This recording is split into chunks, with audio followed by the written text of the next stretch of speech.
You are listening to Single Smart Female. This is Jen, letting it all hang out for your love life, examining your dating experiences, and answering your hot topic dating questions. Just you and me. No topic is off limits and no filters involved. I am here to help you do dating on your terms. If you have a question that you would like me to answer or would like to immediately upgrade your love life with our collection of classes and exclusive merchandise, meet me over now at singlesmartfemale.com. Hello, Single Smart Female. Welcome. Jen here, your romantic fairy godmama, presenting A's to your Q's. Those are answers to my Single Smart Female listener questions. Today, our listener question comes from Miss Mamacita, all the way from Utah, who writes, "Dearest Jen." By the way, I love when you start with "Dearest Jen." It just feels so affectionate. I like it. I come to you with much needed advice. I am a 28-year-old professional who attends university and works. I'm also a single parent of one daughter. I have a tricky predicament I've been in since February of this year. The day after Valentine's Day, I met up with a man from Tinder for a sushi date. We hit it off, went on another date, and then the third date, we ended up sleeping together. From that point on, we were sleeping together exclusively, at least as far as I am aware.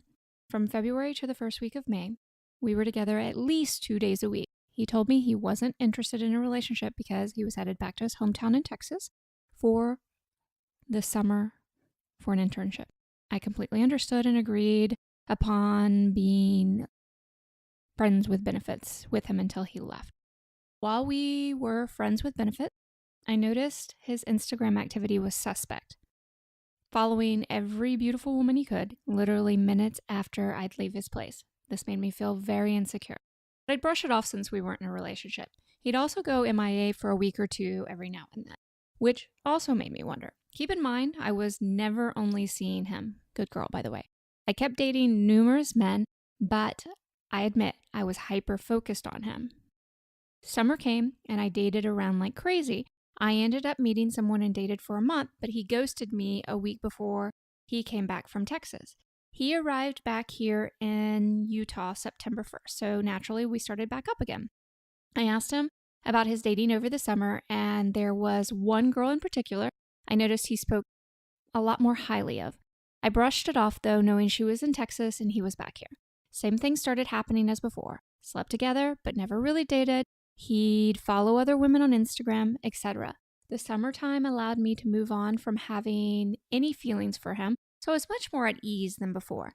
In October, we started going on dates. He'd pay, and we didn't go Dutch as usual. I noticed he was making more of an initiative. I continued to see others at the same time because I knew I needed to keep things open. I noticed every time we did something, he'd check his phone periodically. Almost every time it was the girl that he dated in Texas during the summer. I noticed hearts, heart eyes, emojis, etc. being exchanged between the two, making me assume they had a way deeper connection than he had led on about originally. 2 weeks ago, we traveled to Vegas together and stayed in an Airbnb for 3 days. It was magical. We grew closer together, more so than ever. The last morning that we were here, I saw a few notifications from Bumble on his phone and another notification from the girl he had been dating in Texas prior to his move back here. I felt so uneasy about it, almost sick. I thought, am I seriously not good enough for you? Everything we have is perfect. After getting back, he said the next week he wanted me to come to our family dinner on Sunday, then be his +1 at a school bowling event. He introduced me as his girlfriend to his family, colleagues, and friends. After both of those happened, I knew I needed to bring up the big question. What do you want at this point? It's time to, she said, shit or get off the pot. That's my girl. His response was, I'm not seeing anyone else. I only want you. I'm exclusively seeing you. And I said, okay, but do you want to be in a relationship or not? I think we owe it to ourselves to give 100% at this point or remain as friends without any benefit. And he said, yes, I want to be your boyfriend. I don't want anyone else. But I'm not ready to be a father. Ouch. I know eventually she'd come into the picture, and I don't know if I'm ready for that. I told him that I'm not asking him to be my daughter's father, and she'd come into the picture later if we became more serious. Our relationship should be focused on us at first. I'm very protective of her. He has met her a few times, but never hung out with us as a unit. I'm okay with this. I'd rather not have my daughter get attached if he's not going to stay long term. We are now official, but I'm wondering if I completely screwed up by putting this as our status. I find myself wondering if he's still on Bumble and still entertaining the girl back in Texas. Keep in mind, my anxiety about this girl has grown exponentially since I learned he was going back to Texas for Christmas, New Year's for 12 days. I don't want my Christmas vacation, going on a Disney cruise, to be ruined by having thoughts of them reconnecting over a break. Since we've been official, though, I haven't seen any Bumble notifications or notifications from her either. Coincidence that I haven't caught them, or perhaps he's shut down to them? Please send advice. What do I need to do at this point? Trust that he's just adjusted to the new status, or still be suspicious and cautious? Okay.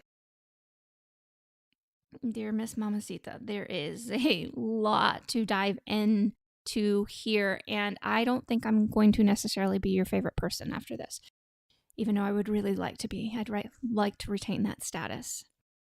But if I can't, I'm doing this for your good and for the good of your daughter. First off, I want to address the questionable or possible cheating after I address the biggest part of all of this and what I really think you should do. The first thing I actually think I should do, is tap out of exclusivity with him, meaning I'm okay if you continue to date him. I'm okay if you continue to sleep with him. That's up to you. That's a very personal choice. Make sure you're using condoms. I'm not really okay with you being in an exclusive relationship with him. Why? Because he isn't ready to include your daughter in that. And I know you were saying you could wait longer down the line. I don't believe in, and I maybe until this question actually came up, I don't think I've ever had this question put in this way. I don't believe that we should give our exclusivity to a man who says, I'm not ready to be a father yet, in reference to your child. There's something, as you know, very special about a bond between a father-like figure and a daughter, and I don't want your daughter ever feeling as if he doesn't want her around. I had that when my mother was dating once, had that happen to me, and I remember how I was really devastated by it as a young child. It was really gut-wrenching. Now, granted, I got over it, but it's, as an adored woman, which you're starting to play in my world, Miss Mamacita, and I'm really excited about that. I don't think he's deserving of your exclusive romantic attention yet. I don't really give a shit how good he is in bed. That whole piece about your daughter turned my entire body off when I read it. I legit wanted to shut down. And again, I'm okay if you continue to date him, but I honestly, as much as I hate to say this, all of you ladies know I don't say this often, I don't think this man is for you. And that would be the biggest piece. If he ends up stepping up in a different way, maybe, but there's other really big questionable pieces, but that is the biggest piece. I would actually tell him, if you want to keep dating him, say, after further consideration, I really don't want to be in an exclusive relationship with you right now. And of course, he's going to ask you why. And then at that point, you're going to say, look, I was really appreciative of the fact that you were very forward with me, open with me about not being ready to be a part of my daughter's life. And again, I don't expect you to be her father, but I do want the man that I am in an exclusive relationship with and spending time with to be ready to be around her and to be in the role of, I wouldn't say exactly parental figure, but, a good role model and somebody that enjoys her company and that doesn't find it off-putting in any way that I have a child or is reluctant to spend time with her. So I would rather go back to us dating than us being in an exclusive relationship. And if some point in time your feelings change, let me know and we can revisit the conversation. Yet, I'll be honest, Miss Mamacita, I'm still not a big fan of this guy. And the truth is I have some concerns about him as well. And I don't like to accuse guys of cheating. And if you do decide to be with him, you are going to have to you're going to have to get over your fear of the cheating part and just trust him, because it won't work if you're always second guessing him. I'm not quite sure what he's doing. It might very well just be all social media stuff. But at the same time, I think you're right. It does feel off. I do have another concern. It's a bigger concern just for you. I'm wondering if you are checking his phone all the time. And as much as I think that he might be talking to people, possibly cheating, or possibly, has intentions, and I don't like to say that, but maybe he does have intentions of seeing this woman when he goes back to Texas. I don't like when my girls are going into relationships where they're always checking a guy's stuff, because you're setting the precedent for that relationship that he's going to cheat on you. And if you've decided he's going to cheat on you, there's a good chance at some point he will. And I hate to say that. It doesn't feel good. I did that to my ex-husband, and indeed he did. Even though I will admit, he was a guy that was very, very flirtatious and got a lot of female attention, especially because he was from England and had his accent that he came to the United States with, and a lot of girls in the South were so excited about. So he did get a lot of attention, but I don't think he was actually cheating on me. Well, I'm sure he didn't cheat on me until I accused him so much that he did. And I was constantly, this is my ex-husband, by the way, not my current husband. I was constantly checking on him, and it was exhausting. You can't have a relationship like that. So that's another reason why I might encourage you to, as much as I don't want to devastate you, but to terminate this relationship and turn your attention to other men. I don't think we as women should go into relationships or sustain relationships where we're having to constantly cheat on somebody. Or, excuse me. Yeah, that either. I don't want you to cheat on anybody, but having to constantly check on somebody to gauge whether or not they are cheating on us. There has to be a certain level of trust that is established before you even go into the relationship. So I'm going to urge you, this is more for the sake of your daughter than anything, because I think she deserves the best, and so do you, and I want you to emulate that for her. I want you to I want you to change the legacy for her, like we are for all the women in our lives as adored women. I want you to change the legacy for her, for really stepping up into who you are and what you want. And it's not about this guy. It's about the love life that you want. So be willing, and I know it's going to be hard, to be brave, take a step back from this relationship, terminate the relationship, continue to see him if you want. I have a feeling this whole wondering all the time if he's seeing somebody else is going to come up constantly, and I don't want you to stay in that position. But I want you to be able to date, focus on men who treat you really well, who are just as excited about being a part of your daughter's life as they are yours. Now, again, if you listened to me talk about this before, I do think that you should spend time with a person, not in an exclusive relationship, but dating for a considerable amount of time. And before you become exclusive with them, there has to be a conversation about children. Where they are around there. Is there anything that they need to know? Are they excited? And you'll be able to gauge their excitement. And if they're not truly interested in knowing and spending time with your child, most of the time when they fall head over heels, they will be. And with you, if they fall head over heels with you, they'll want that with your children. But if they don't, if for some reason that doesn't work, that's a huge red flag, okay, for your relationship potential. Because that shit is going to stay at the back of your mind. And not only do you have the contending factor of wondering if he's cheating, but that whole thing of, is he really going to treat my daughter well, it's going to stay back there. And there's nothing worse than feeling like somebody that's really special to you doesn't like your child. That is going to eat at your relationship more than any other piece of this. So I can see I may not be your favorite romantic fairy godmama right now, but I want you to know I'm telling you this because you need to hear this, because you deserve the absolute best. And you can have the absolute best, especially if you're willing to take a stand, a romantic stand for what you want. And this isn't it. I can guarantee it's not really what you want and who you are romantically.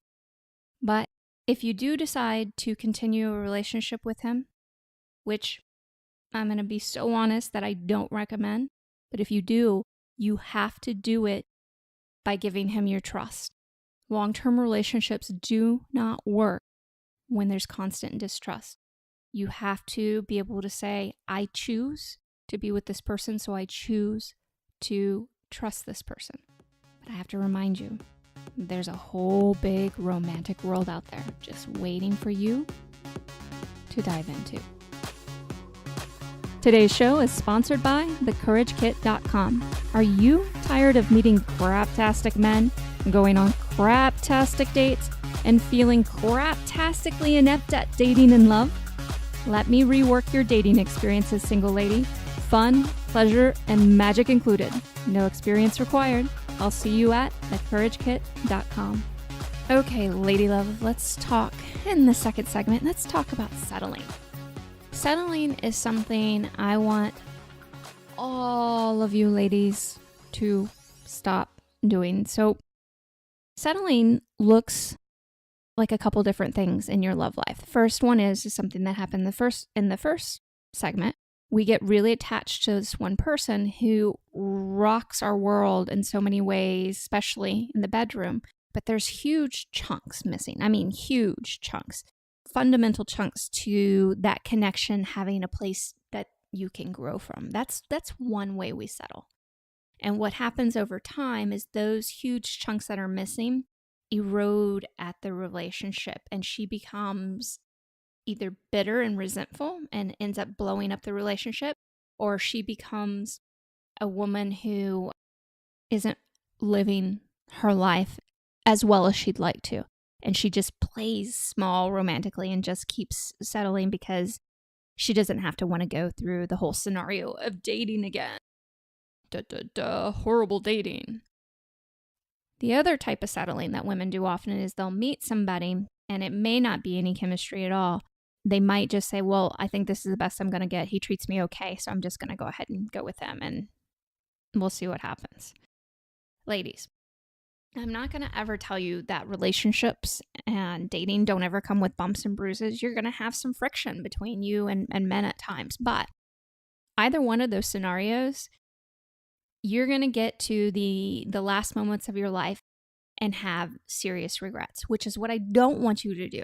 I would rather any day suggest that you keep dating and loving and exploring men and your romantic options and have memories to take with you from this life, actual experiences where you felt alive and loved, than I do having you just settle, just so that you have somebody right there, just so you don't feel so alone, just so you can go through the moments and the social media pictures and pretend that everything is hunky fucking dory and you've created something. I want you to enjoy your love life. You deserve to enjoy your love life. You have the ability to recreate a love life that makes you feel things you've never felt before, that makes you feel alive inside and excited to be in this world. But you can't do it if you don't step into your romantic courage. Romantic courage is the biggest piece. I don't care how many times you fall on your knees or you mess up or you say something and it pushes a guy away, blah, blah, blah, blah, blah. All that shit doesn't matter. Your romantic courage is what's going to lead you to the love life that you want. But you can't keep hiding from it. You, as a single, smart female, are required to, by romantic fairy godmama order, step into your romantic courage and your power. And I can help you do that. I want you to come do that with me at thecouragekit.com. Bare minimum, you owe it to yourself to go to thecouragekit.com, explore that page, how I can help you turn your dating experiences magical, not something that you dread all the time. And then create the love life that you want, that leads to the love that you want. Know how to draw them in and come play in my world of being an adored woman. I want you to live your romantic life out loud. We do it in so many other pieces of our life. Why not do it in our love life as well? Why not take that next step to having everything you want romantically? Okay, Lover Girl, it's time for the final thought on today's show. Extraordinary romance takes extraordinary courage. You can and will have both. Today's show is sponsored by thecouragekit.com. Are you tired of meeting craptastic men, going on craptastic dates, and feeling craptastically inept at dating and love? Let me rework your dating experiences, single lady. Fun, pleasure, and magic included. No experience required. I'll see you at thecouragekit.com. Hey, Lover Girl, this is Jen again. Don't forget to subscribe to the show in your favorite podcast app, as well as share Single Smart Female with all of your single smart girlfriends. And if you would like to play around and learn more about man-tourage dating, come see me at singlesmartfemale.com. Talk to you next time.